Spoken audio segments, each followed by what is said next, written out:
நீயும் சாப்பிட்ட நானும் சாப்பிட்டேன். இன்னும் இவ்வளோ சேமியா இருக்கு. என்ன பண்ணுவ? என்ன பண்ணுறது, கீழே தான் போடணும். கீழே போடுறதுக்கு கம்முன்னு ஒரு பாக்கெட் மட்டும் சமைச்சிக்கலாம்ல. காலையில் நான் சாப்பிடுவேன். காலையில் இன்னும் 2 நாளைக்கு வச்சு சாப்பிடுறது நல்லா இருக்கும் டேஸ்ட்டாக. ஒழுங்காக ஒரு பாக்கெட் மட்டும் போட்டு சமைச்சா நைட்டுக்கு மட்டும் சாப்பிட்டுட்டு காலையில் வேறு ஏதாவது சமைச்சு சாப்பிடலாம்ல. இவ்வளோ இதை எடுத்து காலையில் கீழே போட்டுவேன். நான் சாப்பிட்ருவேன்.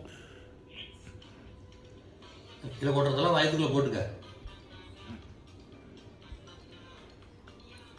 இல்லைன்னா காலையில் போகும்போது நீ சாப்பிட்டு போயிரு.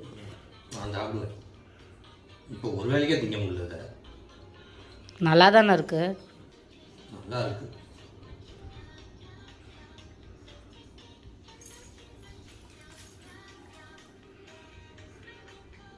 நல்ல வேலை பிள்ளைக்கு இட்லி வாங்கி விட்டுட்டு